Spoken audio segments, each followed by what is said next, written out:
नमस्कार, मैं हूं आपके साथ अनुष्का राय और आप देख रहे हैं खबर का सच। उत्तर पूर्वी दिल्ली के सांसद मनोज तिवारी ने भारतीय जनता पार्टी के 8 साल के कार्यकाल का ब्यौरा उत्तर पूर्वी जिले के कार्यालय में मीडिया के साथ साझा किया। भारतीय जनता पार्टी को 8 साल पूरे हो चुके हैं। इसको लेकर के उत्तर पूर्वी जिला के सांसद मनोज तिवारी ने यमुना विहार स्थित जिला कार्यालय में प्रेस कॉन्फ्रेंस कर भाजपा के कार्यों के बारे में बताया। वहीं सांसद मनोज तिवारी ने दिल्ली के मुख्यमंत्री अरविंद केजरीवाल को आड़े हाथ लेते हुए नालायक कहा। वहीं सांसद मनोज तिवारी ने बताया कि आज दिल्ली की जनता पानी के लिए तरस रही है। उन्होंने बताया कि जब वह आपका सांसद आपके द्वार गंगा विहार पहुंचे तो उन्हें जनता ने चारों तरफ समस्याओं के बारे में बताते हुए घेर लिया। उन्होंने बताया कि हमारे क्षेत्र में पानी नहीं आ रहा है, जिससे हमें काफी समस्याओं का सामना करना पड़ता है। वहीं उन्होंने इस वीडियो को मीडिया के सामने भी उजागर किया। सांसद मनोज तिवारी ने बताया कि भाजपा अपने कार्यों का ब्यौरा सबके सामने रखती है, लेकिन अपने आप को ईमानदार कहने वाली पार्टी के नेता मंत्री जनता को शपथ रूप में दिखाई दे रहे हैं। वहीं सांसद मनोज तिवारी ने यह भी कहा कि जल्द ही उत्तर पूर्वी दिल्ली की जनता को कई बड़ी सौगातें मिलने वाली हैं। उन्होंने यह भी बताया कि 2025 से पहले जनता को कई बड़े तोहफे भारतीय जनता पार्टी देने वाली है। इसी को लेकर के आज भारतीय जनता पार्टी के 8 साल के कार्यकाल का ब्यौरा उन्होंने आज उत्तर पूर्व जिला कार्यालय में मीडिया के बीच साझा किया। किसानों की समृद्धि पे, हमारे देश का किसान समृद्ध हो, ये तो सभी कहते रहे, लेकिन पहली बार आपने देखा होगा कि किसानों के खातों में डायरेक्ट बेनिफिट ट्रांसफर डीबीटी के तहत हम लोग प्रत्येक एक जो निश्चित आय वाले, जिनको हम गरीब किसान कहते हैं, छोटे किसान कहते हैं, उनके अकाउंट में 6,000 रुपया सालाना 2-2 हज़ार का किस्त अभी 10 करोड़ किसानों को हमने शास्त्री पार्क के कार्यक्रम में प्रधानमंत्री जी को ट्रांसफर करते हुए शिमला से देखा। अभी पीएम किसान सम्मान निधि के अंतर्गत 11.30 करोड़ किसान परिवारों को 1.82 लाख करोड़ से अधिक की राशि दी जा चुकी है। और देश के स्वास्थ्य पे कोई बल नहीं पड़ेगा। किसानों के लिए पहली बार कुछ करने वाला ये कदम नरेंद्र मोदी सरकार ने उठाया। प्रधानमंत्री फसल बीमा योजना, 3 करोड़ से अधिक किसान क्रेडिट कार्ड, एमएसपी के अंतर्गत अधिक फसलों को जोड़ा गया तथा एमएसपी लागत का 1.5 गुना किया गया। निश्चित रूप से देश में एक बड़ा अजीब सा विरोध हुआ, हमने उसके सामने नतमस्तक भी किया अपने आप को, लेकिन फिर भी आपको जान के खुशी होगी, क्योंकि मैं भी एक किसान हूँ, यहाँ भी बहुत लोग किसान होंगे, परिवार जिनके खेती करते होंगे। हम जो धान हम 1240 रुपये प्रति क्विंटल के हिसाब से बेचते थे गांव के किसान, आज वो लोग 2,000 रुपया प्रति क्विंटल का एमएसपी हुआ है। एग्जैक्ट गेहूं की कीमत ऑलमोस्ट दोगुनी हो चुकी है। और कई ऐसे अनाज हैं, हमको आपको समय थोड़ा कम मिलता है, हम लोग अर्बन लोग हैं, रूरल नहीं हैं, लेकिन जब इसमें जाइएगा ना, कभी आप अगर किसी दिन सोचिए कि हम एक एमएसपी का तुलनात्मक अध्ययन करते हैं, तो आपको इतना अच्छा लगेगा, क्योंकि इसमें कोई दो राय नहीं है कि अरविंद केजरीवाल जैसे लोग भी राजनीति में आए तो नकारात्मक बातों की चर्चा, निगेटिविटी को उन्होंने मुद्दा बनाया। हम ये नहीं कह सकते कि हमारे समाज में कोई कमी नहीं है, भी बहुत सारी चीज़ें हैं जो वी हैव टू अचीव, लेकिन उसी कमी को हम ऐसा लेकर के जनता को खौला दें और उसका निदान नहीं दें, तो ये निगेटिविटी की राजनीति होती है। वो उन्होंने किया, लेकिन ये जो पॉजिटिव स्टैंड है हमारा, जो हम बता रहे हैं, वो बहुत इम्पोर्टेंट है। 23 करोड़ सॉइल हेल्थ कार्ड वितरित किए गए हैं, तो इसको हम छोड़ देते हैं। किसानों के लिए और भी बहुत सारे कार्य हैं। हम चलते हैं नए भारत की नारी शक्ति। अब जैसे आप कहेंगे नए भारत की नारी शक्ति, हर नारी का ध्यान चला जाता है, क्या किया है आप सोचें। यहाँ बैठा हुआ कौन है जिसके गांव में उसकी माँ धुएं में खाना नहीं बनाएगी, धुएं से उसका आंख नहीं खराब हुआ हो, वक्त से पहले बूढ़ी नहीं हुई हो। हमारे देश की सरकार ने, नरेंद्र मोदी सरकार ने सोचा और आज पीएम उज्ज्वला योजना के अंतर्गत महिलाओं को 9 करोड़ एलपीजी कनेक्शन दिए जा चुके हैं, जिस पे 40-40 हजार रुपए का ब्लैक लगता था। जनधन खातों के माध्यम से 25 करोड़ महिलाओं को बैंक से जोड़ा जा चुका है। अब उनका कोई बेईमानी नहीं कर सकता, उनसे गलत उनका पैसा कोई हड़प नहीं सकता, उनके पास बैंक है और जिसका बैंक में अकाउंट है उसको 2 लाख रुपए की उसको लाइफ इंश्योरेंस। 75 लाख से अधिक स्वयं सहायता समूह चल रहे हैं। 8 करोड़ महिला उद्यमियों को जोड़ा गया है। स्टैंड अप इंडिया के तहत महिलाओं के नाम पर 80% ऋण दिए गए हैं।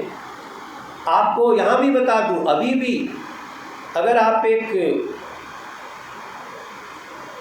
चौथे स्तंभ मीडिया के रूप में किसी ब्रांच से पूछें कि आपने स्टैंड अप योजना के तहत क्या किसी दलित बहन को आपने 1 करोड़ का लोन दिया, अगर उसने नहीं दिया होगा तो उसके हाथ पांव फूल जाएंगे। महिला को दिया,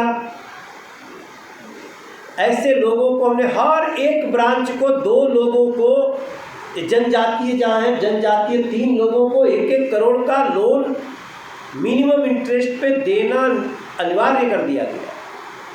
उसका लाभ लेकर के आज कई दलित समाज के लोग बहुत अच्छा काम कर रहे हैं और वो कल तक नौकरी मांगते थे, अब वो नौकरी देने वाले बन रहे हैं।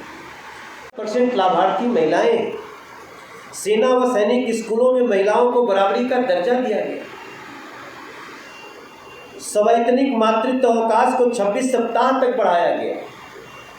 मैं जो बहन बेटी हमारी गर्भवती हुई उसको पहले तो 6 महीना तक ही उसको रेस्ट दिया जाता था, अभी 26 महीने का उसको रेस्ट देने का प्रावधान किया। महिला सशक्तिकरण सिर्फ कहने की बात नहीं। अब हम युवाओं पे आते हैं। युवा के नेतृत्व में विकास। आप सब अच्छी तरह जानते हैं, हमारा जो सबसे बड़ा देश में शिक्षा को बदलना बहुत आवश्यक, शिक्षा की नीति को बदलना बहुत आवश्यक था, क्योंकि हमारे भविष्य की पीढ़ियां तो स्कूल में जो पढ़ेंगी उसी के आधार पर खड़ी होगी। आज भी हम लोग जब हम लोग को पुराना हमारे किताब में पढ़ाया जाता था, पुष्प की अभिलाषा, चाह नहीं मैं सुरबाला के गहनों में गूंथा जाऊं, चाह नहीं प्रेमी माला में बिन प्यारी को ललचाऊं, चाह नहीं देवों के सर पे चढ़ूं भाग्य को इठलाऊं, मुझे तोड़ लेना बनमाली उस पथ में देना तुम फेंक, मातृभूमि पर शीश चढ़ाने जिस पथ जाए वीर अनेक। अगर ऐसी कविताएं और भी पढ़ाई जाती तो हमें अपने देश के अंदर ही इतने गद्दारों को नहीं देखना पड़ता जो पढ़ाई लिखाई करके और हमारे संस्कृति को गाली दे रहे, देश को गाली दे रहे, देश को तोड़ने में लगे। एक फूल भी कहता है कि मुझे तोड़ के उस रास्ते में फेंकना जहाँ देश पर शीश चढ़ाने के लिए लोग जा रहे हैं। शिक्षा बहुत बड़ा बदलाव का काम है।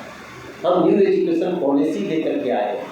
हम ऐसी शिक्षा नीति नरेंद्र मोदी सरकार ने बनाना शुरू किया है जिससे आपको 12वीं करते करते आपके हाथ में रोजगार होगा।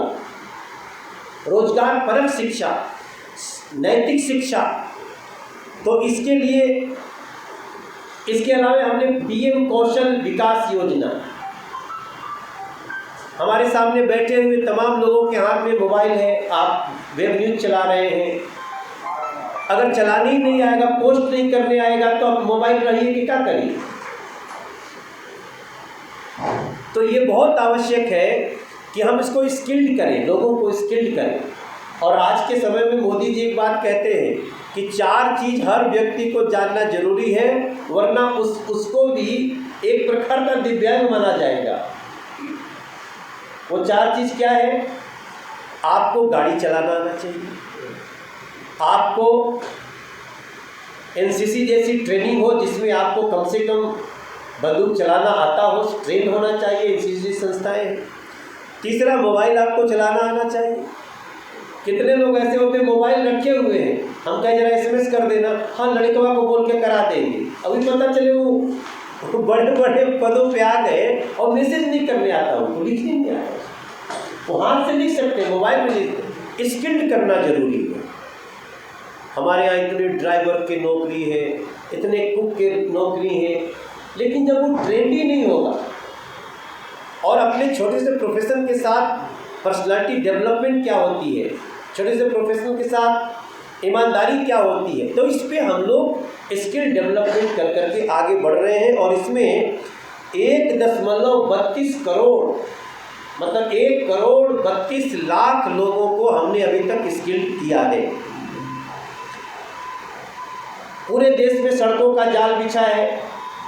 आप अगर दिल्ली में भी देखें तो जो खुशी आपको NH-24 पे जाते समय होगी, जो खुशी आपको इस समय शास्त्री पार्क से गाजियाबाद बॉर्डर तक जाने में होगी, जो खुशी आपको सिग्नेचर ब्रिज पे चढ़ने में होगी, जो खुशी अब से थोड़े दिन बाद जब हम ये मेट्रो लाइन बन रही है,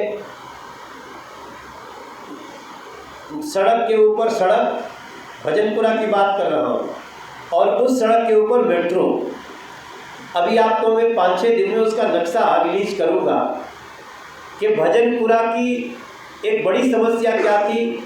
जब हम बीच से रेलिंग लगा दिए थे तो उधर की दुकान उधर रह गई, उधर की दुकान ऐसा लगता है दोनों अलग अलग शहर हैं। हम उसको बदलने जा रहे हैं। हम इस भजन मुजीराबाद रोड के ऊपर एक सड़क बना रहे हैं जो खजुरी ब्रिज से उतरने के बाद फिर से उठ जाएगी हवा में, और फिर जमुना बिहार का जो अगला ब्रिज आता है गोकुलपुरी वाला, वहाँ पे हम नीचे ले करके फिर उसको कनेक्ट करेंगे ताकि भोपरा बॉर्डर तक जाने के लिए एक भी सिग्नल न रहे। इसके लिए भी हमारा काम लगभग अंतिम चरण में है। 1 साल और आपको ये खुशी मिलेगी।